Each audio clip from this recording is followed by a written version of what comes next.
Hello, hello. Hey, sweet people. Welcome to another episode of Inglês no Rádio. My name is Foster. I'm an English teacher, a podcaster, and today I am here with someone very, very special.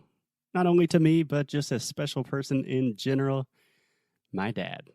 Well, that was so nice. Nice introduction, Foster. Thank you. Thank you for coming on the show, Dad. So this week on Inglês no Rádio, I kind of wanted to do a little experiment. Does that sound good to you, Dad? Absolutely. I'm all game. Okay, so here's the situation. I've been at my parents' house for the last 200 days, approximately, the last 6.5 months, in different stages of quarantine. And my dad and I have watched a lot of TV. A lot and of movies. TV. Every night TV. Pretty much every night we watch something. And we've watched a lot of really good things. We've watched some things that weren't so good. But I thought it'd be a great opportunity for us to give some recommendations, to talk about some of the things we watched, and just have a conversation with my dad. Well, it's fortunate that we have the same taste in entertainment, so it's been fun and easy to spend time with you every night. Yeah, we do, in general, we do like the same things.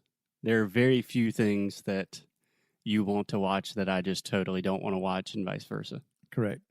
We both don't like scary movies, so we didn't watch any of those. Yeah, not a big fan of scary movies. So before we give all of our recommendations, Dad, I wanted to start by talking about the social dilemma, because Alexi and I talked about this on the show last week, and then we did kind of a broader series about technology and if it's good or bad. And I just kind of wanted to get someone's opinion that's not of our generation. Are you saying I'm old?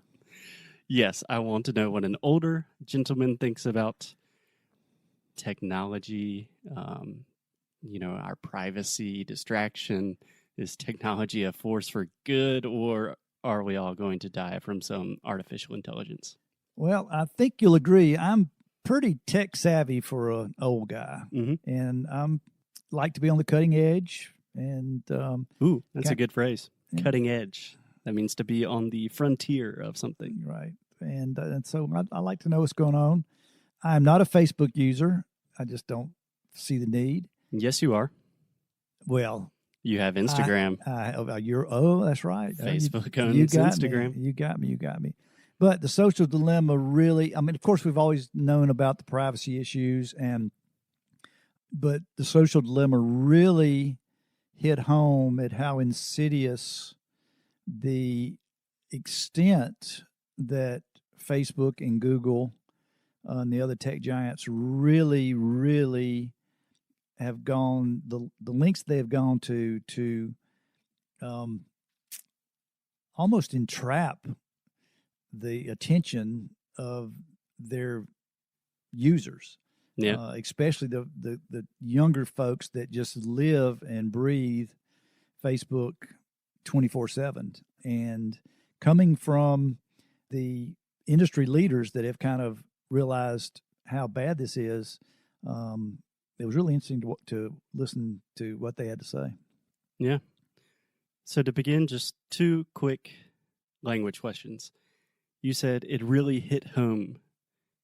Can you explain what that expression means if something hits home for you? Hit home is kind of like when that light bulb goes off in your head. Is that another phrase that needs explaining? But it's just... yeah, it resonates with you. It resonates. Clicks. It makes sense. Yeah, when a fact just... you may have had an idea of what you thought or believed, but when it gets reinforced, it hits home. Yeah, it's abundantly clear.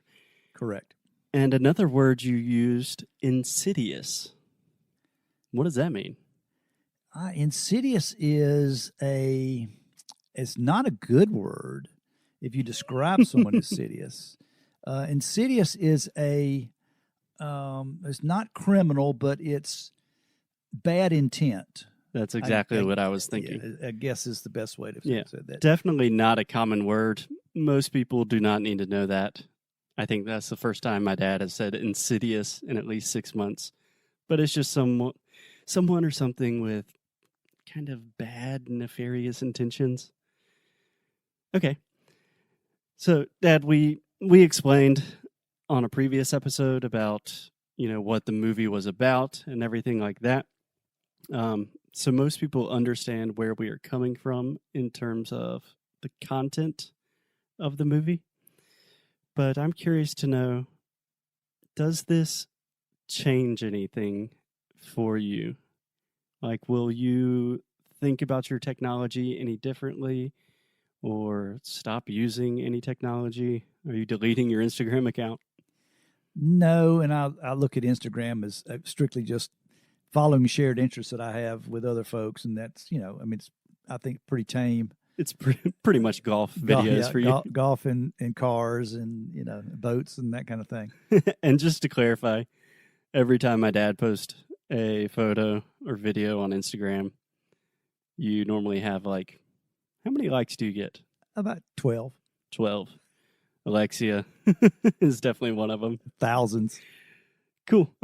So you're not planning on modifying any of your behavior after watching this I don't film? think so. I'm going to be especially careful of my privacy and any information that I share, as everyone should. Yeah. Do you have any kind of big takeaways or things that you really didn't think about? Because like you said, most of this we kind of knew.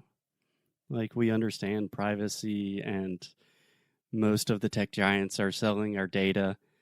But a lot of things about the idea of the attention economy and the way that polarizes information, did any of those things kind of stick out to you? Well, considering the political climate in the United States at the time, I've realized that Facebook has done a lot to make that climate what it is. And when they describe that your news feed would be a mirror image of somebody else's news feed, and you're thinking you're getting all the facts, and the other guy thinks he's getting all the facts, and they just don't match up.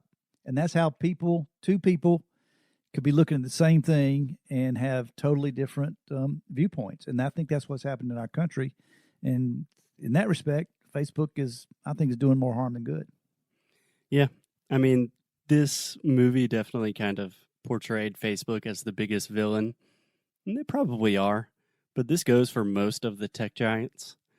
Like, when you get on the internet, my experience on the internet is always going to be different from yours.